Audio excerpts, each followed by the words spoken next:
నవశకం ప్రారంభించాం. ఒక impossible alliance. అది ఎమ్మెల్యేగా ఓడిపోయిన వ్యక్తి, భీమవరంలో ఎమ్మెల్యేగా ఓడిపోయిన వ్యక్తి ఈ అలయన్స్ని ముందుకు తీసుకెళ్లడంలో కీలకమైన వ్యక్తి అయ్యాడు. ఏదో నేను అతిశయోక్తిగానో గర్వంగానో చెప్పట్లా, కీలకమైన పదమే వాడుతున్నా. అంటే ఉన్న ఒక్క ఎమ్మెల్యే వెళ్ళిపోయినా నిలబడి ఉన్నామంటే మీ గుండెల్లో ఉన్న స్థానం నాకు అంత బలం ఇచ్చింది. ఎమ్మెల్యేగా ఓడిపోయినా కానీ మీ గుండెల్లో పెట్టుకున్న నాయకుడి స్థానం చెదరలా, నాకు అది సరిపోయింది. ఈ 5 సంవత్సరాలు మనందరం కూడా రకరకాల కేసులు ఎదుర్కొన్నాం.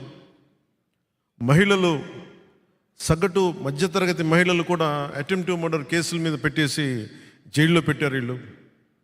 భీమవరంలో ఎంతమంది మీద ఫాల్స్ ఎస్సీ ఎస్టీ కేసులు.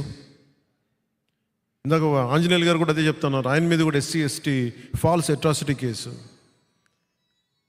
బెదిరించేయడాలు. భీమవరం ఒక కుబేర నగరం, అత్యంత కుబేరులు ఉండే నగరం.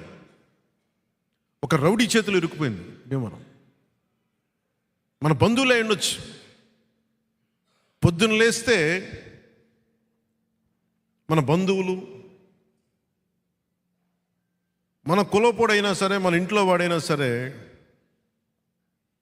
దాడులు ద్రోహాలు చేస్తే మనం ఊరుకుంటున్నామంటే తప్పు, వాళ్ళతో మందు కూడా అవుతుంది. నాకు నిజంగా బాధ కలిగింది. మీరు చెప్పండి, నేను కనుక అడ్డగోలుగా అన్యాయాలు దోపిడీ చేస్తే మీకు నచ్చదు కదా. నేను చాలామందికి బంధువు.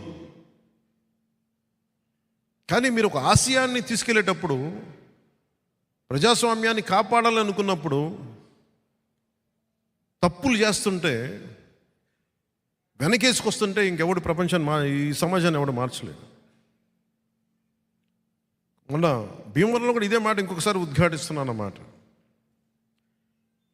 ఒక వ్యక్తి చేసిన తప్పు కులం మీద పడిపోద్ది, అతని వర్గం మీద పడిపోద్ది. వైసీపీ ఎమ్మెల్సీ అనంతబాబు చేసిన, మన మీదేమో ఇక్కడ పులపర్తి ఆంజనేయులు గారి మీద కానీ ప్రతి ఒక్కళ్ళ చాలామంది మీద ఎస్సీ ఎస్టీ ఫాల్స్ అట్రాసిటీ కేసులు పెడతా ఉంటారు. మరి వైసీపీ ఎమ్మెల్సీ తన దగ్గర పనిచేసే ఒక దళిత కులానికి చెందిన ఒక డ్రైవర్ని చంపేసి డోర్ డెలివరీ చేస్తే, జైల్లోంచి బయటకు వస్తే జేజేలు పలుకుతున్నారు, వెల్కమ్ బాస్ ఇస్ బ్యాక్ అంటే ఏమి సంకేతాలు పంపితే మీరు చెప్పండి.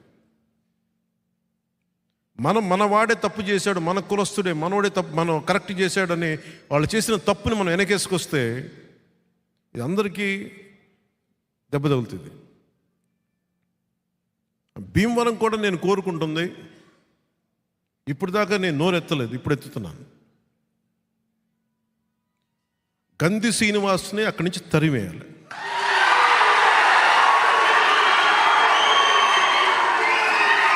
మీలో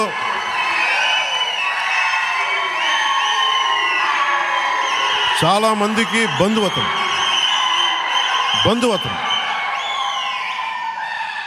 చాలామందికి అతను బంధువు సరైనవాడా? కాపు కులస్తుడే సరైనవాడా? కాపు కులస్తుడే మంచి చేసేవాడా? కాపు కులస్తుడే సమాజానికి అండగా ఉండేవాడా? మరి అలాంటి వాడిని ఎలా వెనకేసుకొస్తాం? మన బంధువు అని చెప్పి, మన కాపు కులస్తుడు అని చెప్పి ఎలా వెనకేసుకొస్తాం?